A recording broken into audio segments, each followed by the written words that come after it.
latest survey ng SWS, kaya tuwang-tuwa yung ating Pangulong Bongbong. Sabi ng ating Pangulo, laloan niya kami nagaganahan. Ma-inspire nito. Hindi po tumatalab yung mga paninira nila. Pati itong tungkol sa blankong items daw sa ating national budget. Kaya balik sila sa hair follicle drug test.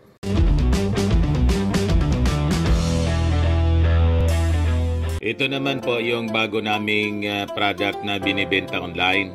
iGlow Serum, whitening po siya. Tingnan ninyo yung epekto sa aking anak na architect before and now. Yung mga inquiries po ninyo, dumiretso na lang kayo sa kanyang Facebook account, Riz Maravillas.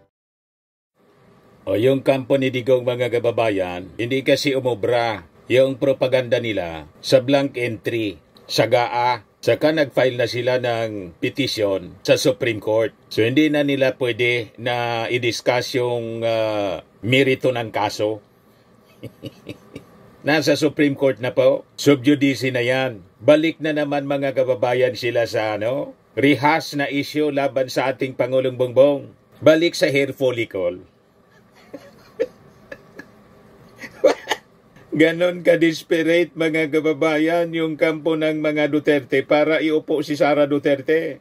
Para makabuelo yung masamang plano ng China sa atin. Nasabi nga ng ating Pangulong Bongbong, it is disturbing. Kaya sabi ko sa inyo, yan ang rason kung bakit walang tigil sa black propaganda po ang kampo ng mga Duterte. Ay, ito po. Balik sa sa hair follicle drug test. Sabi ng ating Pangulo, why should I? Marcos on Rodriguez dare for hair follicle drug test. Why should I? Tsaka sabi ng ating Pangulo, if he believe niya in what he was saying, why did he work for me? Bakit niya siya nagtrabaho kung naniniwala siya na ako bangag? Basag na basag po yung argumento ni hindi yan abogado yung ating Pangulong Bongbong. Hindi umobra yung punto ni Vic Rodriguez. Talagang lumitaw na ang palaya. Pinatalsi kasi sinipa ng ating Pangulong Bongbong Marcos. Kasi alam na ninyo yung chismis, yung 50 million na iyon ang mga kwento. May hinihingi daw na 50 million. Hindi man natin makumpirma. Pero mabigat. Mga kababayan, yung sumingaw na chismis sa 50 million for sale appointments nung executive secretary pa siya kasi nasibak nga. Di may kasabihan tayo, mga kababayan, walang oso kung walang apoy, mga kababayan. Kaya ang palaya, tumalon si Vic Rodriguez sa kampo ni Digong. Ginagamit siya. Nagpagamit naman. Kasi, mga kababayan, gustong iluklok si Sara. Yung petisyon mga kababayan sa Supreme Court, laban sa GAA, sabi ng ating Pangulong Bongbong Marcos, it is a destabilization move. Gustong isabotahe yung ating gobyerno mismo, the operations of our government. Ganon katindi ang desperation ng mga ganid. Hindi makapaghintay, mga kababayan. Kasi nga, ang duda mga kababayan ng karamihan, parte ito ng yung destabilization efforts laban sa administrasyon ng ating Pangulong Bongbong Marcos. Malamang sa malamang, sabi ng mga insider, funded ng China. You see, ganon ito kaseryoso. Ngayon, ang tanong mga kababayan, papayag tayo na mga mamamayang Filipino, naguluhin tayo ng mga agents ng China rito sa ating bansa. Papayag tayo na i-destabilize ang administrasyon ng ating Pangulong Bongbong Marcos na 59% ang approval rating sa latest survey ng SWS. Kaya tuwang-tuwa yung ating Pangulong Bongbong. Sabi ng ating Pangulo, laloan niya kami nagaganahan. Ma-inspire nito. Hindi po tumatalab yung mga paninira nila. Pati itong tungkol sa blankong items daw sa ating national budget. Kaya balik sila sa hair follicle drug test. Yan sabi dito sa balita. President Ferdinand Marcos Jr. on Friday rejected former Executive Secretary Victor Rodriguez challenge for him to undergo a hair follicle drug test, saying it's irrelevant niya. Rodriguez based his call on the constitutional principle that public office is a public trust. Kaya sabi ng ating Pangulo, no, why should I do that? What is a public trust, public office, or public? It has nothing to do with a hair follicle test. Please, wala namang connection yung sinasabi niya. Marcos said. Marcos responded in an ambush interview in Pasay City. Marcos also asked, he's always had the weakness every time. He was still working for me. Ngayon, yung tanong, mga kababayan ng ating Pangulo kay Rodriguez, kay Vic Rodriguez, if you believe niya in what you are saying, bakit ka niya nagtrabaho sa akin? Yan ang sabi ng ating Pangulo. Kung naniniwala siya, si Vic Rodriguez noon na talagang bangag yung ating Pangulo, ba't ka pa nagtrabaho? Supalpal mga kababayan yung abogado. Yan, pakinggan natin yung ating Pangulong Bongbong. Rodriguez again called on you to undergo a hair follicle test, citing the constitutional principle that public office is a public trust. What do you say to this, Mr. President? No. No. Why should I do that? You don't see what you say, public trust, public office, public has nothing to do with the follicle test. There's no, wala namang connection ng sinasabi na. He's always had that weakness every time when he was still working for me. If he believed in what he was saying, why did he work for me? Tama mga kababayan, kung naniniwala siya noon pa na bangag yung ating Pangulong Bongbong Marcos, unang-una, bakit siya nagtrabaho sa ating Pangulong Bongbong dahilan sa pera? Binabayaran siya bilang abogado, kaya nagtrabaho siya. Ayan Marcos asked, he's always had that weakness every time he was still working for me. If you believe in what he was saying, why did he work for me? Yung sinasabi ng ating Pangulong weakness ni Vic Rodriguez, hindi na masyado pinaliwanag ng ating Pangulo. Baka weakness po sa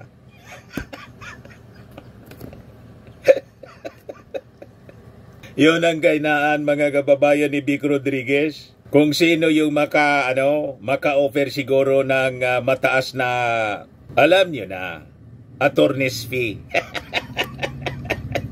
Unang-una mga kababayan, si Vic Rodriguez mismo ang nagsabi na yung ating Pangulong Bongbong Marcos cleared po matapos magsailalim sa drug test. Sabi dito ng isang Marcos loyalist na si Benji Santiago, noon niya pinagtanggol ni Atty. Vic Rodriguez ang result ng drug test, pero ngayon kanya nang kini-question. 2 beses po PBBM had undergone 2 drug tests, November 10, 2021 at the PNP Crime Laboratory in November 21, 2021 at the St. Luke's Hospital, Global City with negative results. Yan mismo yung sabi ni Vic Rodriguez. So kinukontra niya yung sarili niya. So kung ano po yung isinabit namin sa PIDEA, kung ano yung aking ibinigay sa NBI, kung ano yung aking ibinigay sa opisina, sa tanggapan ng punong hepe ng Philippine National Police, yung drug result ni Bongbong Marcos, yan na lang ho ang aming paninindigan. Okay, hirit ako ng isa pa tungkol sa issue na yan, Atty. Vic. Kung bigla daw magkaroon, although hindi naman to sinasabi ng COMELEC na dapat mangyari, dahil wala talaga to sa batas, random at surprise, ay willing daw po ba ang inyong principal na sumailalim? These are all speculation meant to debase or binabanata nila yung naging resulta nung drug test ni Bongbong Marcos. The drug test, the standard is there. Yun ang sinunod namin. In fact, si Bongbong Marcos ang kauna-unahang nag-drug testing. Hindi naman namin alam na aabot sa puntong ganito magiging issue pala dahil nga nagpa-renew siya nung kanyang permit to carry firearm outside of residence. Okay. So as early as November 10, meron nang isinagawang test ang PNP Crime Laboratory. Sinigundahan na lang namin ito nung si Bongbong Marcos ay nagpa-test ulit noong isang araw dahil nga para maging inclusive na, hindi lamang ipakita na negative siya sa shabu, hindi lamang negative sa marijuana, kundi pati dito sa mainit na pinag-uusapan na cocaine. So lahat yan, yung tatlong illegal substance na yan, prohibited substance na yan, ay nag-negative ang resulta ni Bongbong Marcos. Para sa amin, nagawa na namin. Di ba? Pagkatapos, dahil nabuking yung alleged for sale,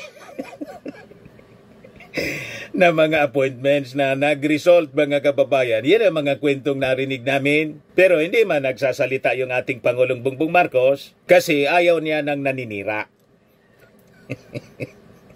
Basta nangyari, alam na natin, sinibak si tinanggal as Executive Secretary after several months pa lang sa posisyon. So tiwala sa kanya dati yung ating Pangulong Bongbong Marcos. Ngayon, dahil sa siyempre nangyari, sumingaw, naging bleeding hearts na mga kababayan siya, si Vic Rodriguez, biglang tumalon mga kababayan sa kampo ni Digong. Ito na ngayon, singing a different tune.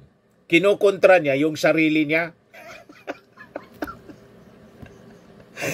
Siya yung nagsabi, negative sa lahat. Marijuana, shabu, pati yung coke na sinasabi, negative lahat, sabi niya mismo. Pagkatapos ngayon, oto-oto, na pag challenge ninyo, pag sinabi ninyo, susunod yung ating Pangulong Bongbong Marcos. Hindi man po uto-uto, matalino yung ating Pangulong Bongbong Marcos. At unang-una, si Digong noon, yung inyo pong pinaglilingkuran ngayon, challenge din ng drug test. Ayaw po ni Digong. You see? Never po na nagsailalim. Mismo yung kanyang spokesman ang nagdepensa, si Harry Roque. Kaya zero credibility kayo. Ayan po. Pakinggan ninyo itong report ng PTV4 noon. Yan. Magpapadrug test ang mga Dutertes. Hindi ko po alam kung anong dapat na response dyan dahil hindi ko na nga lang pinapansin o hindi na pinapansin ng palasyo. No? Pero ngayon po, hindi ko po alam kung anong sasabihin sa kanya other than ang presidente po ay halal ng bayan. Kung gusto pong magpa-drug test sa presidente, gagawin niya. Pero hindi po para utusan siya ng kahit sino. Yes, sabi po ng Marcos loyalist na si Benji Contreras, si Digong never na nagpa-drug test. Pero si PBBM, twice siya na nagpa-drug test noong November 21 at negative ang results. So ang tanong, bakit hindi tinanggap ni Digong ang hamon ni former Senator Antonio Trillanes na magpa-drug test noong 2018. Di basag-basag yung mga basag na basag yung mga propaganda ninyo. Si Digong never na nagpa-drug test, never daw na pwedeng utosan yung Pangulo. Kung gusto niya magpa-drug test, okay. Pero hindi mo niya pwedeng utosan, sabi ni Harry Roque. Pero ngayon, inuutosan nila yung ating Pangulo na magpa-hair follicle. Saan kanyang nakakita mga kababayan na klase ng mga argumento? Kaya yung mga argumento ninyo, hindi umubra. Mali-mali yung argumento ninyo. Pag kayo nagde-demand, okay. Pag ang principal ninyo, yung leader ninyo, ang sangkot, ang hinahamon, hindi pwede. Pag kayo ang humamon, pwede. O, di ba? Kung hindi kayo mga ugok, anong tawag sa inyo? Mga abogado kayo, pero bakit ganyan kayo? Ganyan ang uri ng inyong mga argumento? Kontra-kontra? Kayo mismo ang sumisira sa inyong mga argumento? Wala sa logic? You see? Kaya sabi ng ating Pangulo, Rodriguez again called on you to undergo a hair follicle test, citing the constitutional principle that public office is a public trust. What do you say to this, Mr. President? No. No. Why should I do that? You don't see, what you say, public trust, public office, public has nothing to do with the follicle test. There's no, wala namang connection ng sinasabi na. He's always had that weakness every time when he was still working for me. If you believe in what he was saying, why did he work for me? Kaya ka ngayon, Vic Rodriguez. Sayang yung paganga namin sa inyo noon. Nakala namin, brilliant lawyer ka kasi kinuha ka ng ating Pangulong Bongbong Marcos. Ngayon, lumabas po na may na Mismo sa bibig ng ating Pangulong Bongbong Marcos. So kaya ka pala siniba ko. He's always had that weakness every time he was still working for me. May nang abogado. Yan kasi, pag pinasok na po ng masamang ambisyon, yung pagiging brilliant po, nagiging nauwi sa pagkamoron. Kinukontra mo yung sarili mo. Di ba malinaw? Yan o. Ulitin natin. Sinabit namin sa PIDEA kung ano yung aking ibinigay sa NBI, kung ano yung aking ibinigay sa opisina, sa tanggapan ng punong hepe ng Philippine National Police, yung drug result ni Bongbong Marcos. Yan na lang ho ang aming paninindigan. Okay, hirit ako ng isa pa tungkol sa issue na yan, Atty. Vic. Kung bigla daw magkaroon, although hindi naman to sinasabi ng COMELEC na dapat mangyari dahil wala talaga to sa batas, random at surprise, ay willing daw po ba ang inyong principal na sumailalim? These are all speculation meant to debase or binabanata nila yung naging resulta nung drug test ni Bongbong Marcos. The drug test, the standard is there. Yun ang sinunod namin. In fact, si Bongbong Marcos ang kauna-unahang nag-drug testing. Hindi naman namin alam na aabot sa puntong ganito magiging issue pala dahil nga nagpa-renew siya nung kanyang permit to carry firearm outside of residence. Okay. So as early as November 10, meron nang isinagawang test ang PNP Crime Laboratory. Sinigundahan na lang namin ito nung si Bongbong Marcos ay nagpa-test ulit noong isang araw dahil nga para maging inclusive na, hindi lamang ipakita na negative siya sa shabu, hindi lamang negative sa marijuana, kundi pati dito sa mainit na pinag-uusapan na cocaine. So lahat yan, yung tatlong illegal substance na yan, prohibited substance na yan, ay nag-negative ang resulta ni Bongbong. Malinaw na negative po sa shabu, sa marijuana, sa cocaine. Pagkatapos, ikaw mismo yung nagsabi noon, papatulan mo yung issue tungkol sa drug test na hair follicle. O diba? Pinaya mo lang yung sarili mo. Kasi mismong sarili mo, Vic Rodriguez, kinontra mo. Anong tawag doon? Brilliant lawyer ba ang ganyang uri ng tao? Talo ka pa mag-isip ng ating Pangulong Bongbong Marcos na hindi abogado. Kaya sabi ng ating Pangulong Bongbong, he always had that weakness every time he was still working for me. If you believe in what he was saying, why did he work for me? Bakit ka nagtrabaho? Kung naniniwala kang adik, bangag yung ating Pangulo, bakit ka pa nagtrabaho sa kanya? Ano yung mo? Ano yung motibo mo? Ito lang kasi siguro maganda yung yung bayad bilang abogado. Malaki yung attorney's fee. Ayan ang tanong. At siyempre, pag ikaw abogado ng isang Marcos, madaling sumikat mga kababayan. O ngayon, you are now running for senator. Yan lang po. Base sa mga surveys, wala man lang po sa radar. Malamang sa malamang mga kababayan, mangulilat ang level ng boto ni level ng nuisance.